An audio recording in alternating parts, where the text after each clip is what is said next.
Fala produção, Rodrigo Medeiros, CEO da R+ Marketing, e esse é o Topa um Café, o seu papo de cultura. Hoje eu vou passar um café para a especialista em marketing cultural e elaboração de projeto, Natália Simonetti.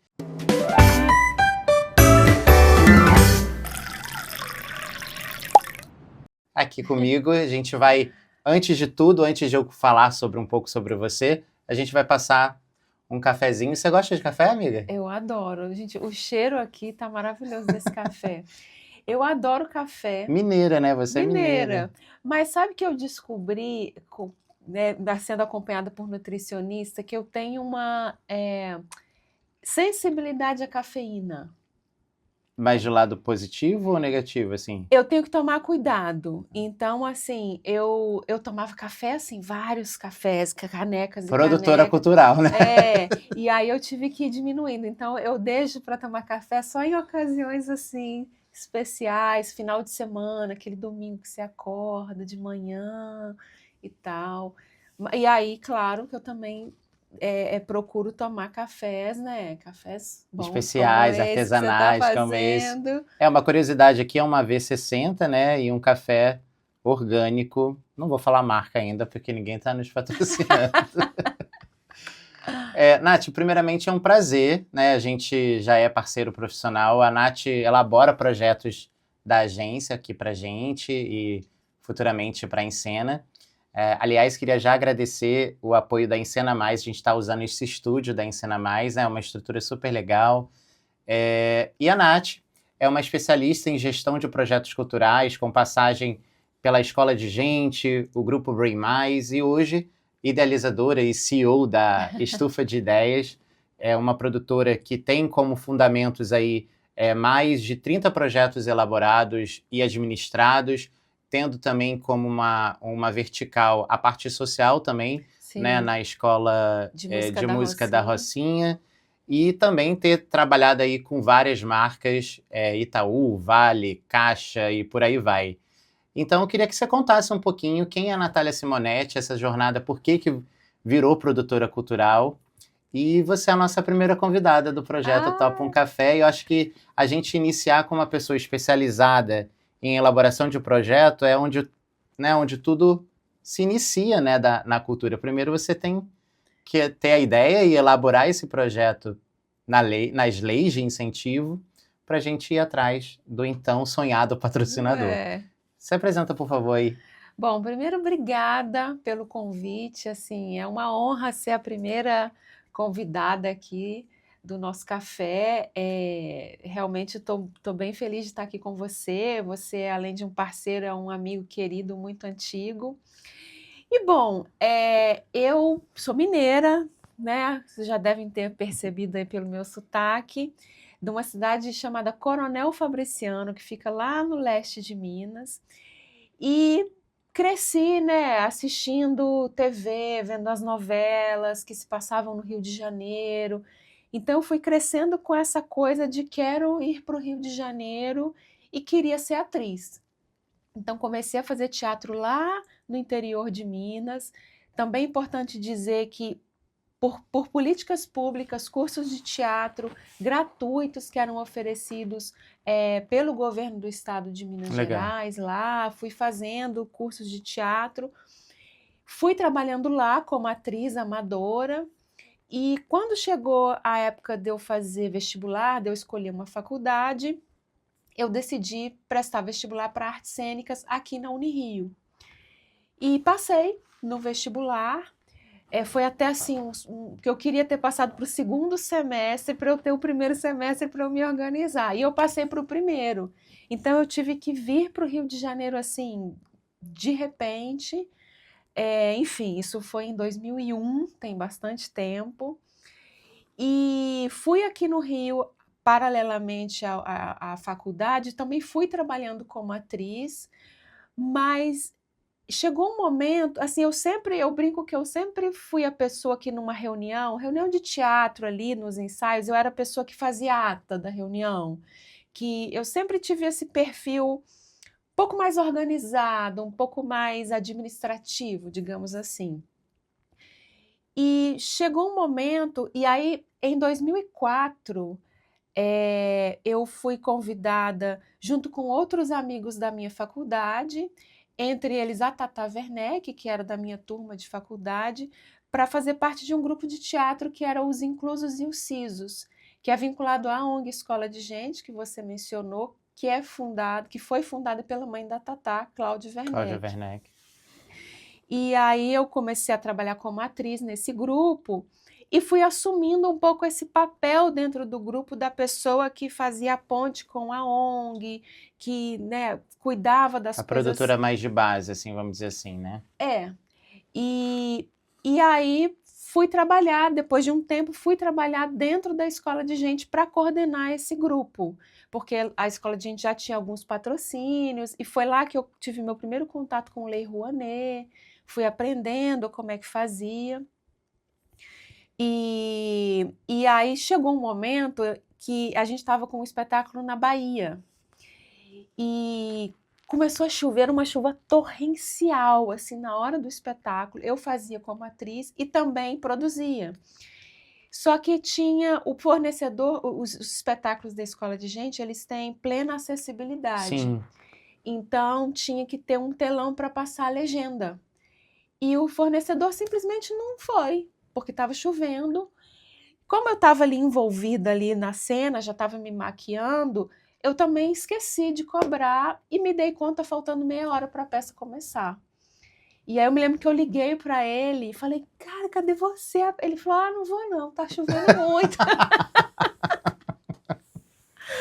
E aí nesse dia eu falei, bom, não consigo fazer as duas coisas, eu preciso tomar uma decisão. E eu optei por trabalhar com a parte administrativa e não por ser atriz.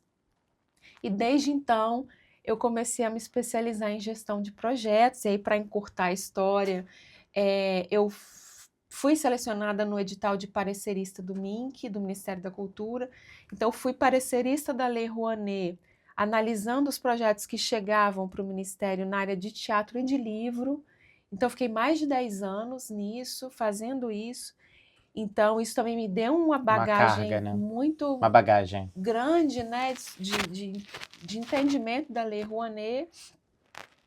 E quando trabalhamos juntos na Brain Mais, eu também tive a oportunidade de ter contato com outras leis de incentivo, como as leis do ISS, que é da cidade do Rio, a lei do ICMS do estado do Rio, um pouquinho de PROAC do estado de São Paulo.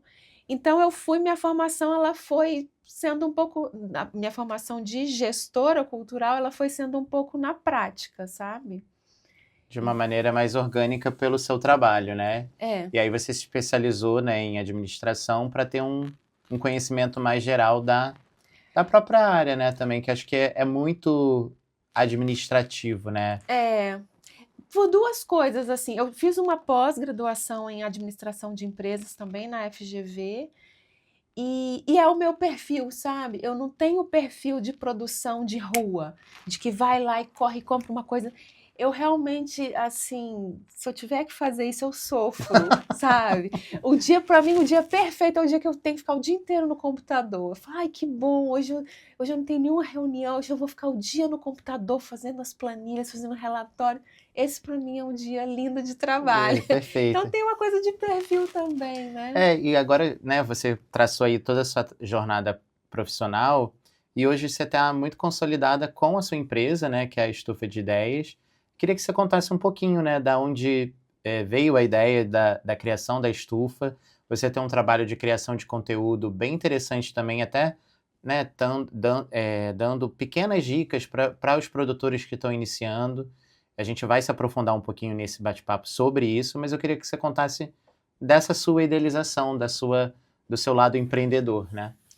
Então, a estufa surgiu, são aquelas coisas dos desafios que aparecem na vida da gente.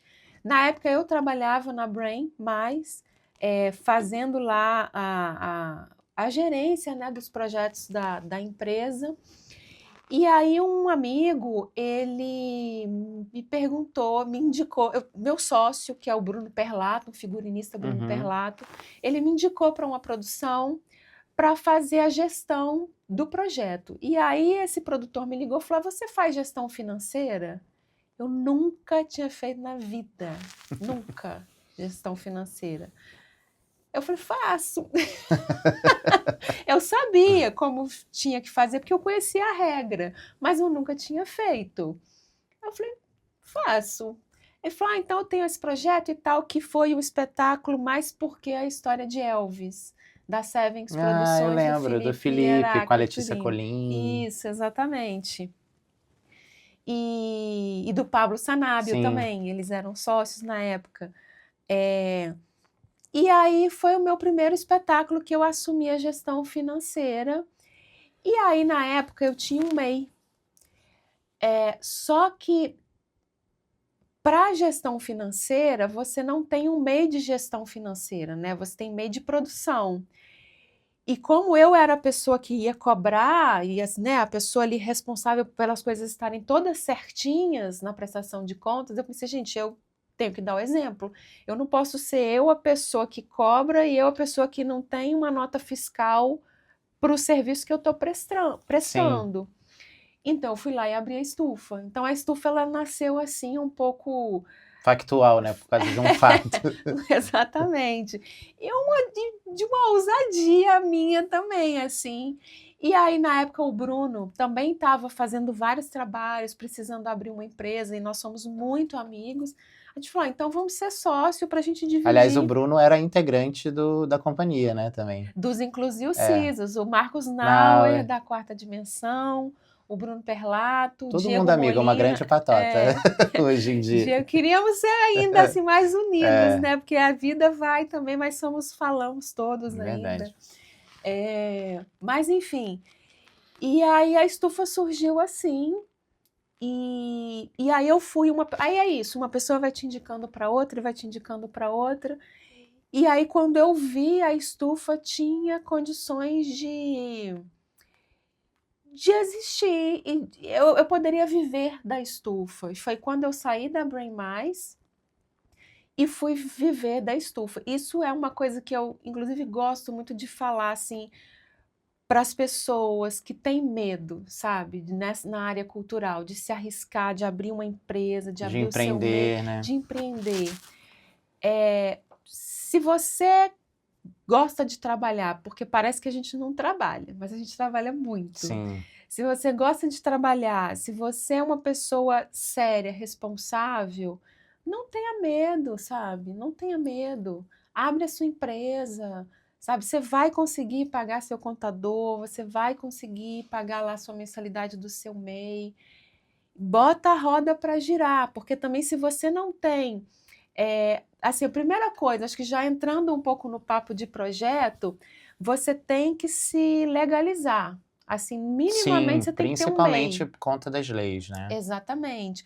Porque como pessoa física, você pode, como pessoa física, ter um projeto na Lei Rouanet, por exemplo, e na lei do ICMS, que é a lei do Estado do Rio. Agora, mesmo que o seu projeto seja aprovado, dificilmente você vai conseguir um patrocinador que te patrocina no seu CPF.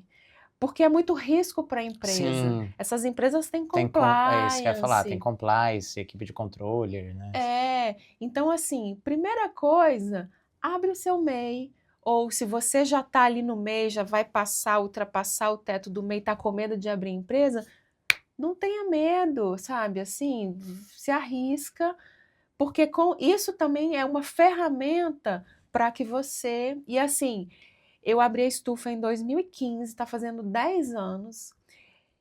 Eu me sustento há 10 anos fazendo isso. A gente tem quase o mesmo tempo de empresa? De empresa. Foi 2014 que a RM surgiu. A gente fez 10 anos ano passado. Parabéns, parabéns. Nath, já que você está entrando nesse assunto, primeiro vamos tomar aqui tomar o café, tá cheirando, né? Que já está aqui. Vou passar aqui para você. Tomara que não caia. Você quer que eu bote aqui? Olha, café clarinho. É o segredo, tá, gente? Café é claro, tá? Não é preto, não. Tô aprendendo várias dicas de café aqui hoje também. Vamos brindar o café. Vamos brindar. Ó, fazer o merchan, R mais Marques. Deixa eu virar. Ah, tá certo. Tá um pouquinho frio, a gente ficou falando Tá demais, gostoso. mas tá bom.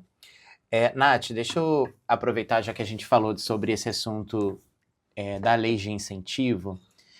Antes de a gente entrar, né, sobre as dicas e falar um pouquinho sobre o mercado, existe muita dúvida da mecânica sobre as leis de incentivo, né? Enfim, as pessoas acham, né? Tem a grande mamando na teta, né? Acham que o governo entra com dinheiro direto. Existem os editais diretos, mas são verbas menores e tal. Queria que você contasse um pouquinho para a nossa audiência como que funciona mesmo a mecânica, com porcentagens, com o formato de como o produtor consegue esse patrocínio e através dessas leis. Então, assim, a gente tem que pensar que existem basicamente 2 tipos de fomento. Fomento, a gente está chamando aqui de fomento, o incentivo à cultura, né? Existe o fomento direto, que é quando a empresa né, concede diretamente o dinheiro para o projeto. Então, um exemplo, edital Sesc Pulsar. Você coloca o seu projeto no edital, o dinheiro é do Sesc. Se o seu projeto for aprovado, o Sesc vai colocar o dinheiro no seu projeto diretamente. Edital da Caixa Cultural, que inclusive agora, nesse período, né, que a gente está gravando, está aberto. Se o seu edital passar, a Caixa aporta o dinheiro diretamente no seu projeto. Funciona assim com Lei Aldir Blanc, para quem está mais acostumado, Lei Paulo Gustavo, são fomentos diretos. E tem os fomentos indiretos, que são as leis de incentivo à cultura. Então, eu gosto de explicar isso sempre assim, pedindo para a pessoa imaginar um triângulo, né? Numa ponta desse triângulo estamos nós, os produtores, os agentes culturais, que estamos ali propondo o projeto. Por isso, somos proponentes, né? Que é o nome técnico. Na outra ponta desse triângulo está o governo. Esse projeto a gente vai propor para quem? Para o governo. O governo, seja o governo federal, no caso da Lei Rouanet, o Ministério da Cultura, o governo estadual, no caso dos estados, que tem leis de incentivo, e os governos municipais, no caso das cidades, que têm leis de incentivo. Então, esses governos vão analisar esse projeto, vão ver se eles estão dentro lá da legislação de cada cidade, estado ou do país, se está tudo certinho. Estando tudo certo, seu projeto é aprovado. Ou seja, seu projeto ele ganha uma chancela de que ele está validado pelo governo, mas você ainda não tem o dinheiro. Então, aí é que entra a outra ponta do triângulo, que são as empresas. Essas empresas pagam impostos para o governo. O que o governo faz? Ele abre mão de receber um pedaço desse imposto para que esse pedaço vá para esses projetos. Então, o governo ele se abstém de fazer a escolha de para onde vai o dinheiro. Quando eu era parecerista, assim, as pessoas que são pareceristas, elas não podem ter juízo de valor sobre o projeto. Eu posso achar, já teve projetos que eu analisei, que eu aprovei, que eu não gostava do projeto, mas eu não tenho que ter juízo de valor. E sim, se tecnicamente ele estava adequado, Se o projeto está tecnicamente adequado, ele tem direito de ser aprovado. E aí, com essa chancela do governo, nós, produtores, agentes culturais, vamos lá na terceira ponta do triângulo, bater na porta das empresas e oferecer o nosso projeto para ver se a empresa quer patrocinar. Aí a empresa fala, gostei do seu projeto, quero te patrocinar. A empresa coloca o dinheiro no seu projeto, só que aquele dinheiro que ela colocou, ela vai receber de desconto no imposto que ela paga para o governo.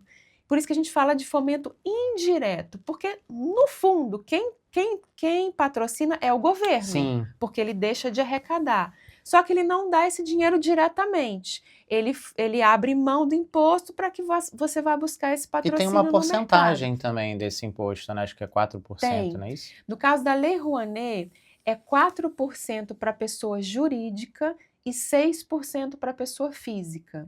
Então, muita gente não sabe, mas nós, pessoas físicas que pagamos imposto de renda na declaração completa, a gente pode patrocinar projeto, a gente pode ser patrocinador. Ah, mas é pouquinho, mais um pouquinho meu, um pouquinho seu, um pouquinho juntando. Orquestra faz muito isso. Se você entrar nos patrocínios da OSB, você tem uma lista enorme de De pessoas pessoas físicas. físicas. Legal. E claro, tem aquelas pessoas físicas, né, que o 6% dela é 50 mil, então, né, já é uma grana ali para o seu projeto. Sim. Na lei do ICMS do Rio de Janeiro, não posso falar sobre os outros estados porque não é a minha especialidade, são 3% do ICMS que a empresa deve para o estado. Já na lei da cidade do Rio é até 20% Do ISS. do ISS. Por que até? Porque a prefeitura tem todo um cálculo lá que ela concede o desconto para aquela empresa até 20%. É muito difícil chegar a 20%, porque a prefeitura precisa distribuir para entre todas as empresas que se inscrevem, mas vai ali até, então é bem mais do que 4% ou 3%. Perfeito. Passando essa parte mais técnica, né? Tipo, que é importante, né, para quem é leigo conhecer um pouquinho sobre a lei de incentivo, eu queria que você desse vamos dizer assim, umas gotas, né, uns aromas Olha, para o produtor cultural que está começando, há dicas para um bom projeto, tanto para a própria lei, né, e sim também para o patrocinador, com esse viés, com olhar mais macro para o projeto, né?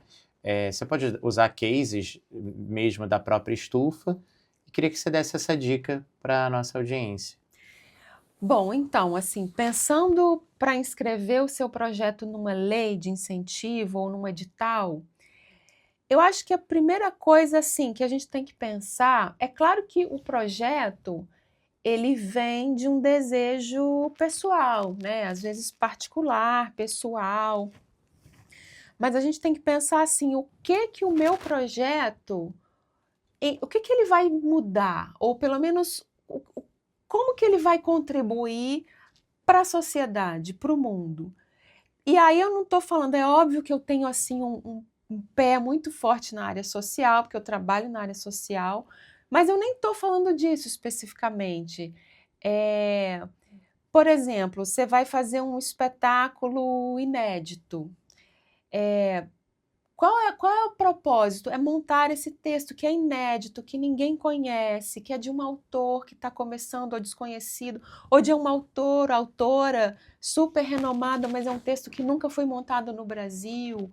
Ou, por exemplo, você vai montar um Shakespeare, né, que todo mundo conhece. Vou pegar aí um Hamlet, todo mundo conhece, mas por que montar o Hamlet hoje? Ah, porque sei lá, as novas gerações precisam conhecer os clássicos. O projeto, para que ele tenha mais força, ele precisa ser de interesse comum. Porque se ele for só porque meu sonho é interpretar o Hamlet no teatro, aí você faz uma vaquinha entre seus amigos e monta a sua peça, né? A gente está aqui falando de acesso a dinheiro público. Mesmo que ele seja via um patrocinador, ele vem por uma lei de incentivo que é dinheiro público. Ou mesmo, por exemplo, um SESC, que é uma instituição privada, né, público-privada, enfim, não sei como o SESC hoje mas ela tem uma função ali social.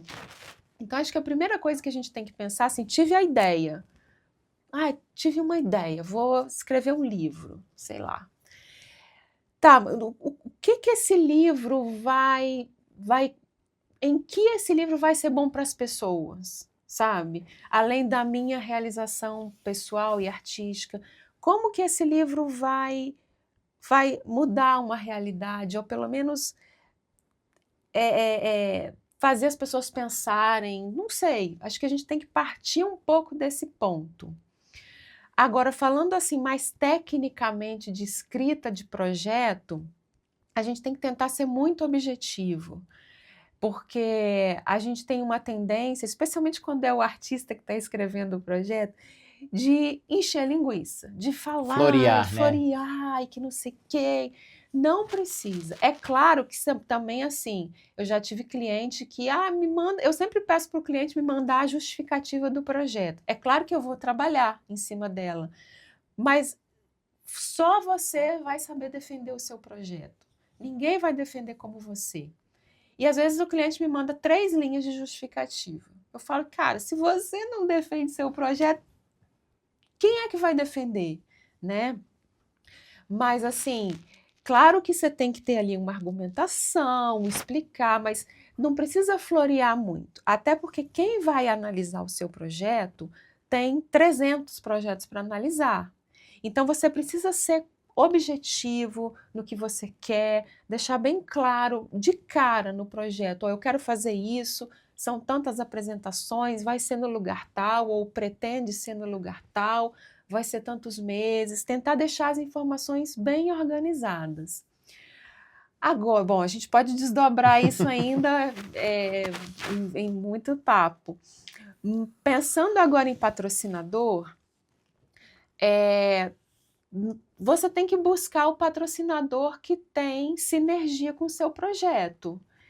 Então, por exemplo, vou trazer um case, o Teatro do Saara, que é um projeto que a gente fez em 2017, que foi um projeto que na época ganhou o Fomento Cidade Olímpica, estava ali na época da Olimpíada Rio 2016. Eu lembro desse projeto, era muito legal. E ele está voltando, não agora como Teatro do Saara, mas o conceito teatro a varejo, que são espetáculos curtos em horário comercial e baratos, que a gente também ganhou agora um fomento da prefeitura. Teatro do Saara. Qual que era a proposta? Ser no Saara, que é um local popular do Rio de Janeiro, de alta concentração de pessoas. Então, assim, hoje em dia nem é tanto, mas antigamente, eu quero comprar uma coisa baratinha, vai no Saara. Então, tinha essa coisa do Saara. Eu não vou bater na porta da H-Stern, que é uma joalheria, para ser minha patrocinadora. Não tem nada a ver com o projeto. Então, a gente, nesse caso, era patrocínio da prefeitura, mas a gente foi buscar apoios em lugares que tinham a ver com o Saara, né? A gente foi na Rádio Saara, que foi a nossa grande apoiadora na parte de mídia, que também é uma coisa legal, só fazendo um parêntese, a gente também fez anúncios de rádio na linguagem da Rádio Saara. Quem não é do Rio ou quem não conhece o Saara, a Rádio Saara tem uma linguagem muito específica própria, né? De anúncio, né? E a gente fez os anúncios do teatro dentro daquela linguagem para conversar com aquele público. Então, por exemplo, você tem que pensar, é um projeto para criança, né? Você vai procurar o que? As marcas que tem o público final também a criança. Você tem que procurar as marcas que o público dela seja o seu público. Ou melhor, que o seu público do seu projeto seja o público da marca. Porque aí ela tem mais sinergia, porque ela também vai chegar no público dela através do patrocínio ao seu projeto.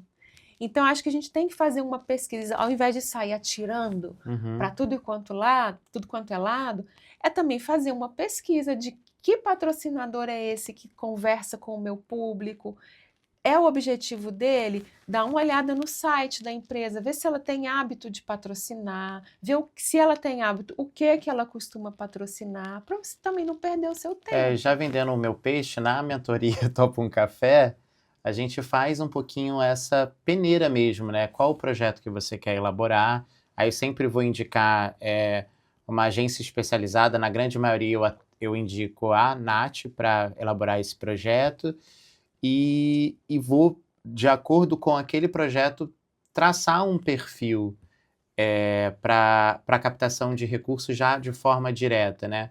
Hoje, se você for fazer uma pesquisa de mercado, na parte de marketing cultural, já existe um segmento, né? Tipo, aonde a Petrobras está aportando projetos, a Bradesco Seguros, a Caixa Vida e Previdência, que voltou com força total, em patrocínio. Já que a gente está entrando nesses assuntos, né? Tipo, eu estou falando Petrobras, Caixa Vida Previdência, BB Seguros, que são todas empresas estatais, né? Eu queria que você contasse um pouquinho dessa nova fase do Ministério da Cultura. Eu acho que a gente está numa fase interessante de potência do mercado. Aqui na agência, né, Rimas Marketing, a gente vê muito esse reflexo. A gente nunca teve um janeiro esse ano tão movimentado. Eu acho que isso é muito reflexo da nova gestão cultural.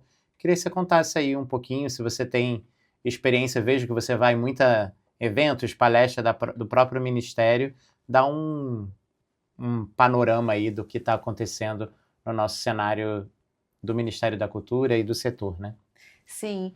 Então, assim, a gente viveu, né, nos anos anteriores, uma coisa muito triste, que foi o fim do Ministério da Cultura. O Sim, Ministério ele foi rebaixado para o status de secretaria. Num país continental como o Brasil, que tem uma cultura riquíssima, um ministério que era importante não foi visto pelo governo como um ativo, né? Ele foi rebaixado e como secretaria ele foi, eu agora não vou me lembrar exatamente, mas ele era da Secretaria do Turismo, depois ele era do Ministério do Turismo, depois ele foi para o Ministério da Cidadania, sim. ele ficou rodando, a secretaria ficou rodando entre os ministérios. E naquela época a Lei Rouanet também sofreu um ataque, né? Digamos assim. Eu me lembro nessa época eu era parecerista e era bem difícil trabalhar, porque e foi quando eu tomei a decisão de sair, de deixar um trabalho que eu já fazia há 12 anos, porque a gente recebia um parecer para fazer, a gente fazia e a gente recebia correções para fazer desse parecer 4, 5 vezes, às vezes de coisas que a gente já tinha corrigido.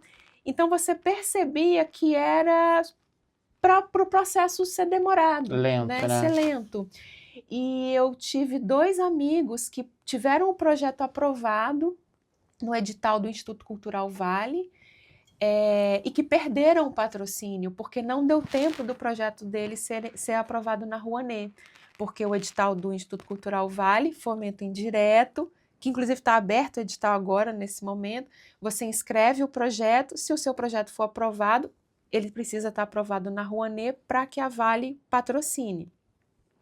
E eles perderam o patrocínio porque não deu tempo da Rouanet deles ser aprovada. Felizmente, no ano seguinte, eles inscreveram de novo, o projeto foi aprovado de novo, e aí eles conseguiram o patrocínio, mas eles perderam um ano, né?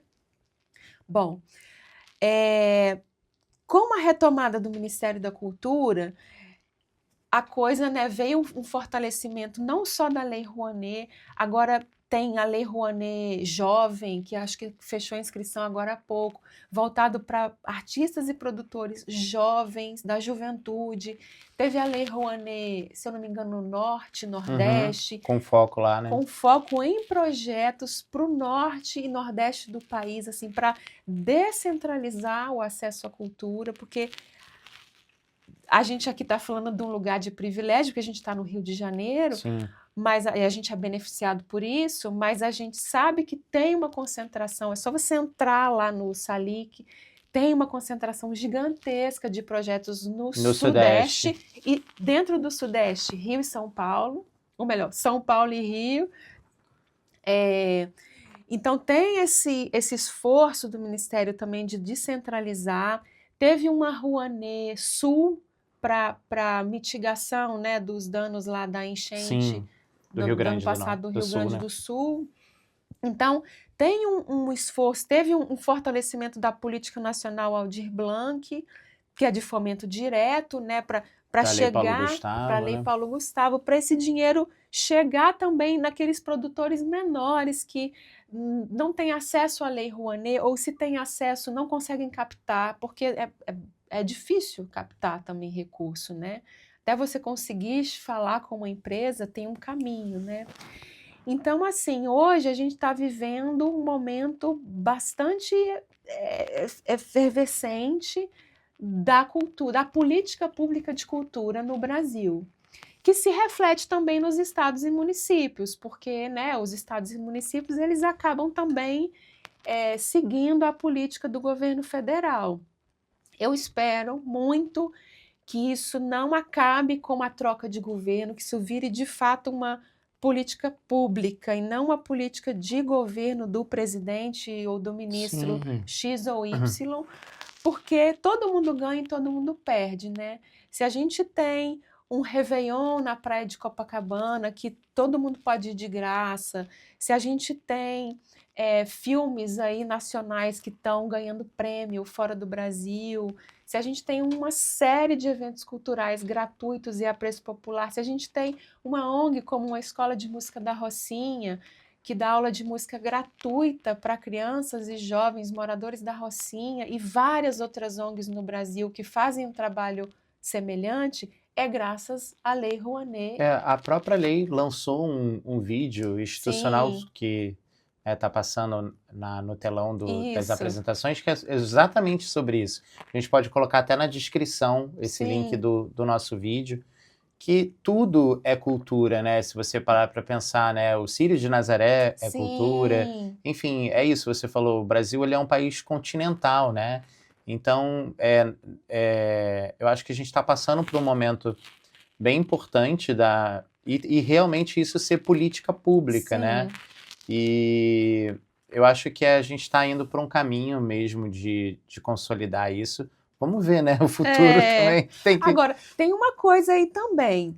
Na época, no governo anterior, como pouquíssimos projetos estavam sendo aprovados, quem estava com o projeto aprovado conseguia captar, porque os patrocinadores não tinham onde colocar o patrocínio, porque ninguém estava com o projeto aprovado, ninguém estava conseguindo aprovar projeto.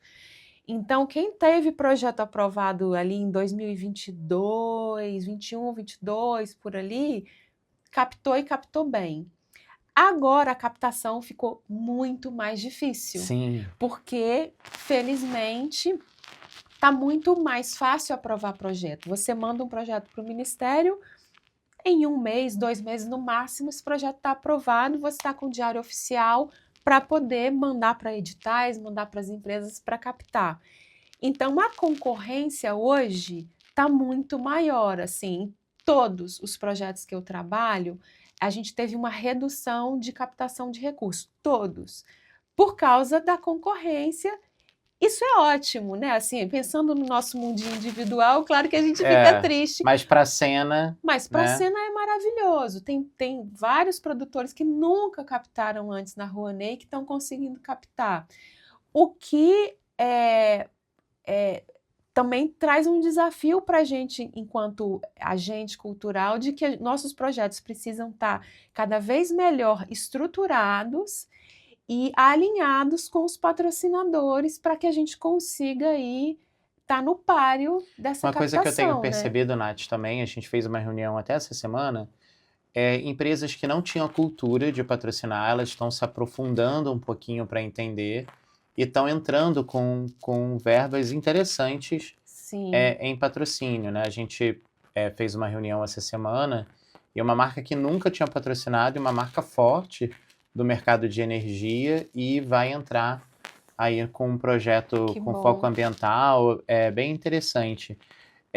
Já que a gente está falando um pouquinho dessa parte de patrocinador e tudo, além né, do serviço, da prestação de serviço de elaboração de projeto, a Estufa também produz, né? Você tem aí um projeto que é uma referência aí, acho que está o quê? 3 anos em cartaz, O o Ficções, Ficções.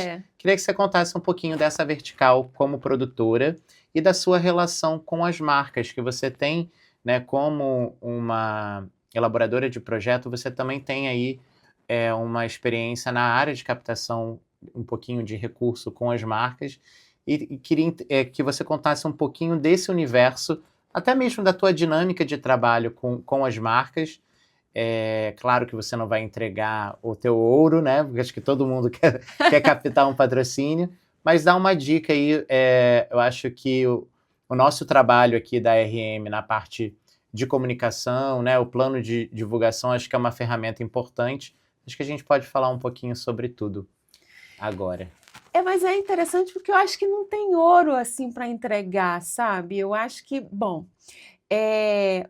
a gente já, Estufa já realizou alguns projetos, entre eles o Ficções, que é um projeto que a gente tem muito orgulho.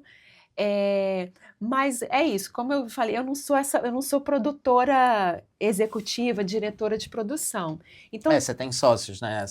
todos os projetos que a Estufa assina, a produção, a realização, é em parceria com outras produtoras. No caso do Ficções, é com a Sevens Produções, do Felipe Heráclito Lima, e com a R27 da Alessandra Reis. Que também foi uma história curiosa. Assim, eu já trabalhava com o Felipe desde lá da história de Elvis, e um dia a gente conversando, ele falou, eu quero transformar o Sapiens, o livro Sapiens, uma breve história da humanidade do Yuval Harari, em peça. E é um livro que eu amo. Eu falei assim, eu quero ser sua sócia. E é um livro difícil também. É um livro de história, né?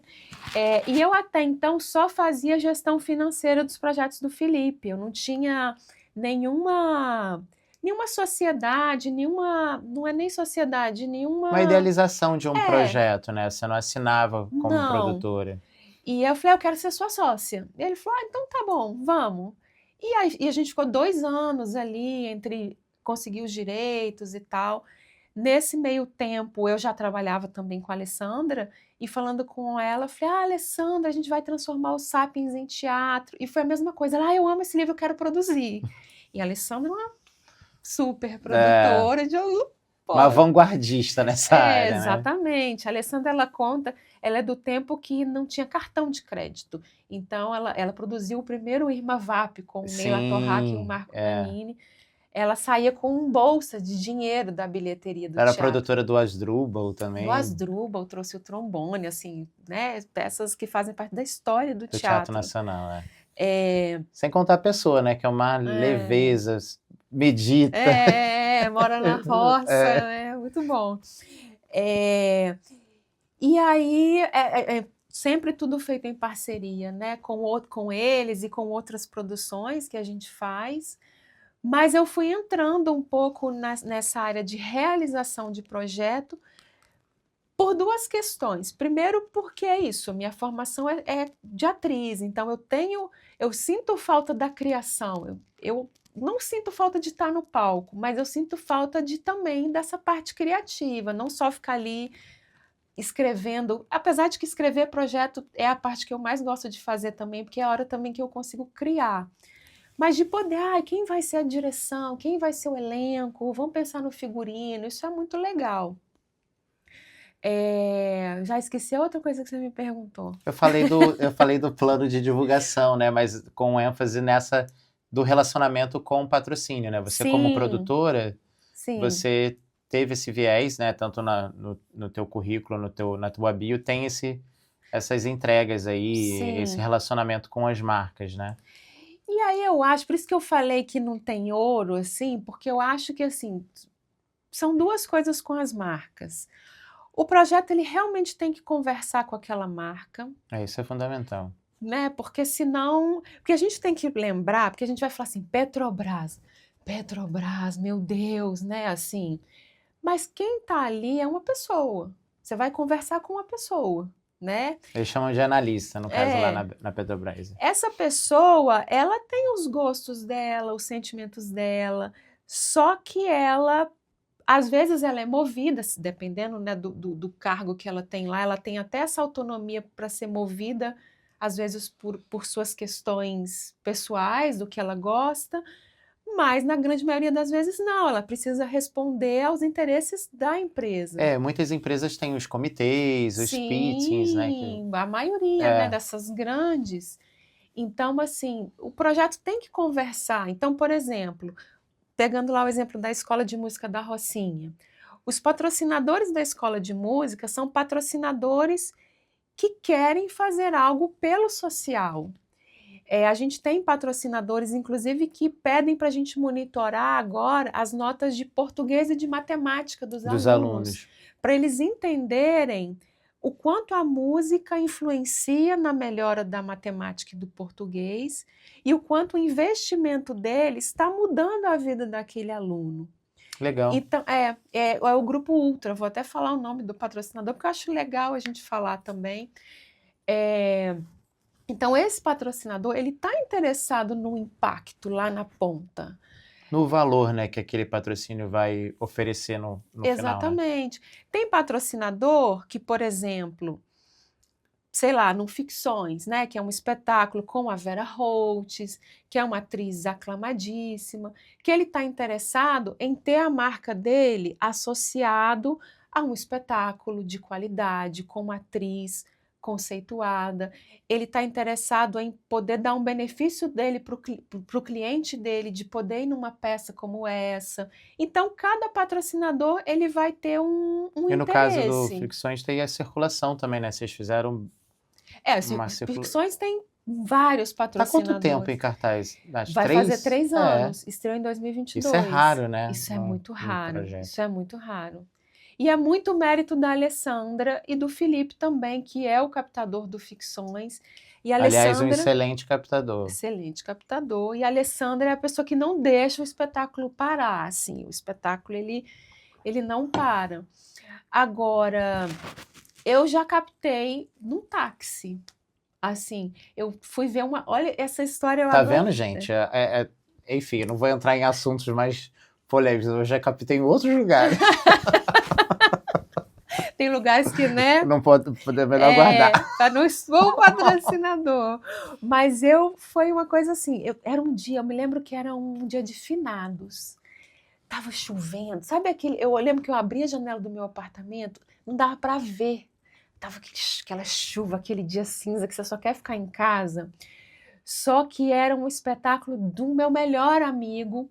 Sabe assim, aquela peça alternativa para tipo 10 pessoas, um assunto super pesado, num dia de finados, tudo para você não ir. Nossa. Aí eu levantei e falei, eu tenho que ir, a peça do meu amigo, eu tenho que ir lá ver. Fui lá ver a peça. Cheguei lá, encontrei uma amiga dele, que eu conhecia, que trabalhava numa empresa. E aí a gente começou a conversar, ela falou, a minha empresa patrocina a ISS, a empresa dela tinha uma grana boa de ISS, e ela fala, só que a gente não está muito satisfeito com os projetos que a gente está patrocinando, não tem muito a ver e tal. E aí eu comecei a falar da Escola da Rocinha, e essa amiga dele era minha vizinha. E aí na volta a gente dividiu o mesmo táxi. Aí, a oportunidade veio. E aí, exatamente, eu falei, gente, ou é agora É ou é agora. nunca.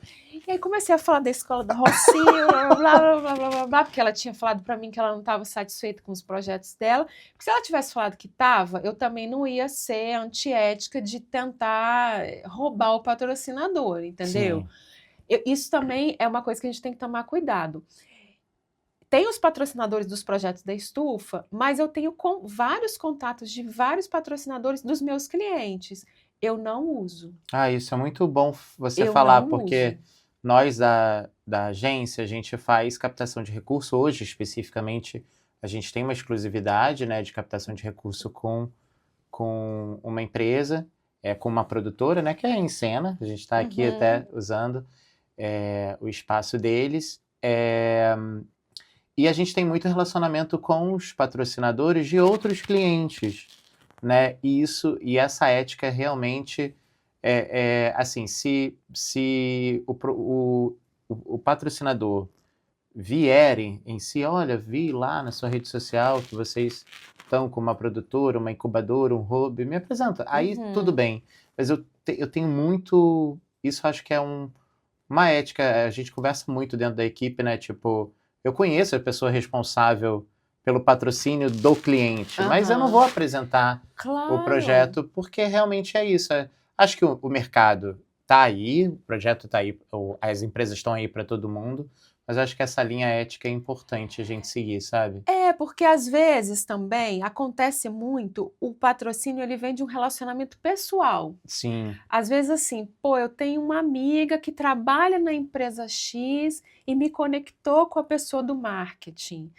É um relacionamento pessoal, sabe? E aí eu vou lá, outra pessoa vai lá e fura. Então, assim, eu tenho contato com um monte de empresa porque são patrocinadores de clientes. Eu não abordo para os meus projetos ou para projeto de outro cliente, eu não repasso contato. Também tem esse mesmo movimento, Nath. Acho importante. É importantíssimo. O mínimo é se, sei lá, vamos supor que um desses patrocinadores veja lá numa rede social, eu vi que você está envolvida nesse projeto também. Eu tenho que comunicar ao cliente, olha, eu fui procurada sobre esse outro projeto, E aí, posso seguir, não posso? De repente, até dividir a remuneração da captação, porque a gente tem que lembrar que estamos todos no mesmo barco, né? Assim, Sim. Aí já o entra no aspecto ético ético, mesmo. comportamental, A né? gente tem que ter esse cuidado. A gente está indo para os momentos finais desse papo super gostoso. E queria que a gente entrasse um pouquinho no assunto que eu sou familiarizado, que é o plano de divulgação, uma etapa do projeto que é bem importante, né, dentro até do próprio projeto em si, da elaboração do Sim. projeto, e também para as verticais da área de captação de recurso, para os patrocinadores. Queria que você contasse a importância desse plano de divulgação e dar um pouquinho também, deixar um recado final, se você quiser falar as suas redes sociais, onde a gente se encontra, para a gente encerrar esse bate-papo super gostoso aqui nesse cafezinho. Tá bom, né? O Tá café, uma né? delícia, uma Eu não vou delícia. falar o nome, não. Depois eu falo. Bom, é fundamental o plano de comunicação. Assim, falando em termos de projeto, o limite que as leis de incentivo permitem que a gente use em divulgação é 20% do projeto. E eu A IN Nova tá meio polêmica, né? botou acessibilidade ali no meio, enfim, mas eu acho que isso não vai durar muito tempo, tá? Porque até as militâncias de Porque acessibilidade uma coisa não conversa com a outra, e aí a redução, né? fica muito grande. E assim, eu recomendo muito que a gente use os 20%, coloque 20% no nosso projeto. Parece muito dinheiro, mas quando você está ali na produção, você vê que. Porque, gente, não faz sentido No você. dia a dia a gente percebe isso, porque a gente faz um plano de mídia com base do projeto e a gente acaba usando recursos próprios para fazer outras coisas que precisam ser feitas, principalmente tráfego pago, né? Exatamente. E assim, qual é o sentido de você fazer um projeto, seja ele qual for, peça, show, livro, se não tem público? A gente faz para o público. E como que o público chega? Através da comunicação, da divulgação, do marketing.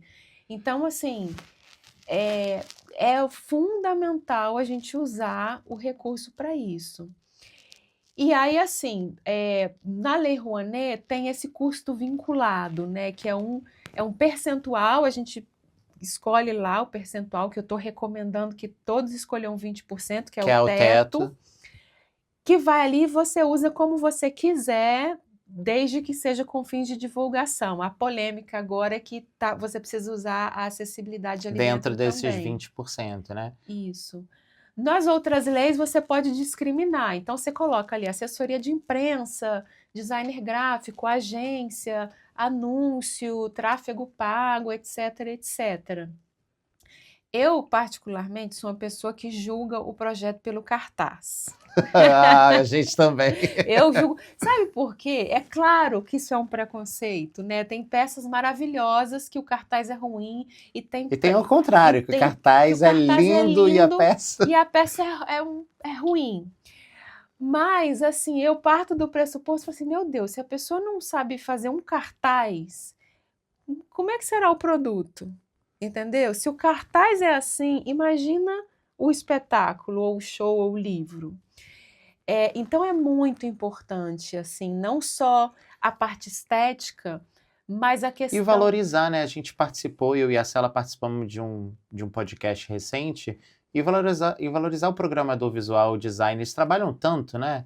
Então, pagar bem um Pagar designer bem, gráfico, um dar o bom designer gráfico, crédito. dar o crédito, Eu né? costumo botar no próprio material gráfico, Ah, legal. especialmente se ele for para a rua, tipo um Sim. MUBI, Uhum. assim, eu peço para o designer colocar foto fulano de tal, arte, design Ah, fulano de legal tal. isso. Eu Não coloco. costumo usar, mas é bom, É bom, interessante. porque a pessoa também usa para portfólio dela, Deixa entendeu? bem pequenininho, assim, como uma marquinha, né? Eles colocam geralmente até o próprio arroba ali, Uhum. já. Hoje em dia a gente usa arroba, não vai É, mais nome, né? É o é. arroba.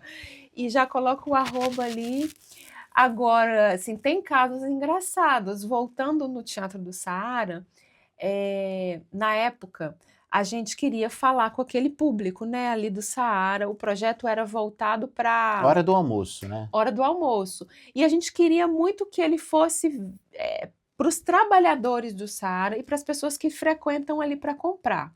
Só que a gente era um bando de gente que morava na Zona Sul, que não trabalhava no Saara, que não ia no Saara, assim, do carnaval, para comprar coisa de carnaval, sabe? E a gente chegou com uma ideia de divulgação que não funcionou, porque a gente não conhecia o território. Na época usava-se muito o Facebook, mais do que o Instagram. E a gente fez uma promoção, a gente fez como se fossem uns painéis que a pessoa tinha que enfiar a cara e tirar foto. Uhum. E aí as pessoas tiravam foto e quem ganhasse a foto mais curtida ia ganhar um almoço no Saara, uma coisa assim. Primeiro que a gente não conseguia convencer as pessoas a tirar foto. Segundo que lá a gente foi descobrindo que a rede social não era o Facebook, era o WhatsApp que funcionava melhor.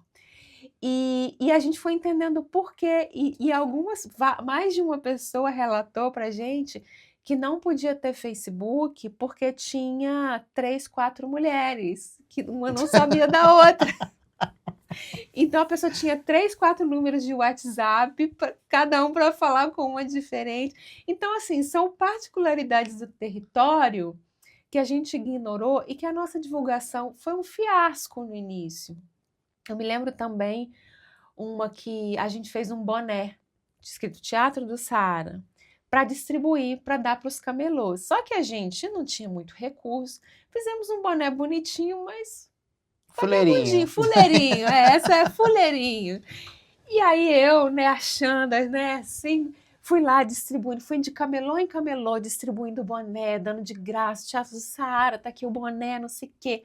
E na minha fantasia, no dia seguinte eu ia sair do metrô, Tava todo mundo de boné. todo mundo de boné no Saara. Só que no Saara, os próprios camelôs, eles vendem bonés assim, digamos assim, réplicas, Uhum. mas muito bem Bem feitos, acabados. assim, Nike, aquele New York lá do beisebol, bonés assim, Lakers.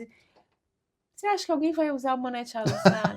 Nunca, a gente gastou uma grana fazendo esse boné, E fuleirinho. você nunca viu uma pessoa usando? Eu nunca vi uma pessoa usando o boné. As fotos que a gente tem de pessoa com boné é porque dentro do teatro a gente pediu, bota o boné pra gente tirar uma foto.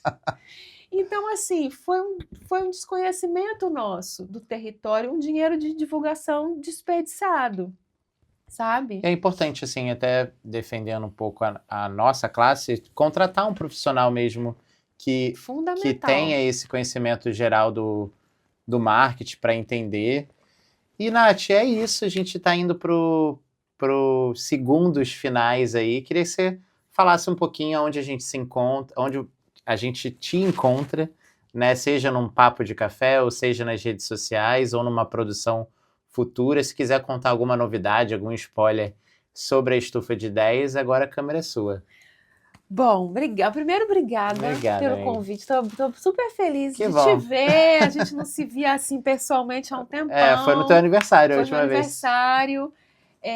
De estar aqui, de estar abrindo esse café. Parabéns pelo projeto. Acho que é super importante para a nossa galera da cultura poder compartilhar essas ideias, né? Porque eu acho que é isso. Funciona para você, funciona para mim, e aí eu me inspiro no que deu certo para você e a gente vai trocando experiência. É até bom você falar isso, porque assim, tipo, além de eu ser um apaixonado pelo café em si, né, pela bebida, eu acho que o café proporciona isso, proporciona essa conexão, né, não é à toa que a R+, e aí o brand é o café também. Eu acho que é isso, essa troca, a gente se olha nos olhos e fala, não gostei desse projeto, vamos para esse caminho. Acho que no café foi um trabalho, até gosto de dar esse crédito a ela, a Alessandra Verney, que é muito minha amiga, se tornou uma das minhas melhores amigas, vai ser convidada do nosso bate-papo aqui também. A gente fazia muito trabalho de conversa sobre projetos dela, tomando essa bebida. Legal. E foi ali que eu falei, olha, acho que isso aqui tem um produto, né? E aí veio o Topa um Café, a gente ia lançar isso como um trabalho mesmo de audiovisual e veio a pandemia. Quem me acompanha já há uns 4 anos, o Café e o Topa um Café já existe há um tempo, mas era formato de live, era café mais live. Você participou Participei junto com com o o Marcos, Nauer, acho que foi na segunda etapa. E aí, aproveitando, falando um pouquinho aqui do Topa um Café, a gente vai ser um videocast, um realcast, por temporada. Vão ser 6, né, convidados agora nessa temporada, e no segundo semestre a gente teremos também mais 6 convidados, e sempre permeando esse papo de cultura, da economia criativa. Já tem pessoas confirmadas grandes, assim, que Olha. fez shows de Lady Gaga e tudo mais. Que chique. Então vai ser bem legal para a gente iniciar esse bate-papo. Agora eu falei com a câmera e peguei a câmera de volta, né? Agora dá um... Coisa de artista. Bom, quem quiser seguir lá na Estufa de Ideias, @Estufa de Ideias. A gente também tem um canal no YouTube, que também é Estufa de Ideias no YouTube. Lá eu comecei a compartilhar, tanto no Instagram quanto no YouTube, vídeos explicando como se faz projeto. Então lá tem tudo, como escrever o objetivo, como escrever a justificativa, todas as partes do projeto, Lei Rouanet, como faz para a lei do ISS, porque eu recebia muitas pessoas me perguntando, as pessoas têm muita dúvida, e eu acho que o conhecimento, ele tem que ser, né, eu acho que eu não tenho, eu não escondo ouro, eu entrego o meu ouro todo, porque eu acho que volta para a gente, e eu também acho que isso aquece o mercado, e o mercado estando aquecido é bom para todo mundo, então eu ganho de qualquer forma. Então, @Estufa de Ideias, e espetáculos aí rodando, ficções, está rodando agora no interior de São Paulo, depois vai fazer uma temporada no final do ano em São Paulo. Vamos estrear, não é produção da Estufa, mas a gente está fazendo a gestão financeira A Baleia, com José de Abreu, vai estrear em junho aqui no Rio, depois também vai circular. Também estou fazendo um podcast que é um hobby, que não tem a ver com cultura, é um podcast sobre relacionamento. Que legal! Que é o Versão Feminina. Na minha terapia, tudo vira projeto. Na terapia virou um projeto. Aí fazemos um podcast que é o Versão Feminina Podcast, que fala sobre relacionamentos, enfim. Escola de Música da Rocinha, que é um projeto que eu amo, tenho muito orgulho. E é isso. Tem um projeto lá no Vila de Mall também, né, que você faz? Festival da Lua Cheia. Que está há anos já. Está há anos, que é muito legal. A gente já teve, eu adoro falar isso, a gente teve o Erasmo Carlos e o Moraes Moreira, num dos últimos shows das carreiras deles. E é muito legal esse projeto. É muito legal, é de graça, sabe? Shows assim, pocket com aquele shows. Conceito visual lindo. Qual o nome do artista? É o Lucas Moratelli, que é maravilhoso. Ele faz as ilustrações dos... o Lucas, conheço. Maravilhoso. Ele trabalhou com você. Enfim, estamos aí e vou ficar feliz em receber mensagem de vocês. É isso, gente. Esse foi o Topa um Café, Papo de Cultura. E espero você aqui no canal da R+ Marketing, no Instagram da R+ Marketing, para a gente compartilhar o universo da cultura com o nosso mercado, com estudantes, atores, enfim, com todo esse universo cultural que permeia também a economia criativa. Eu vou ficando por aqui. Um beijo. Tchau, tchau.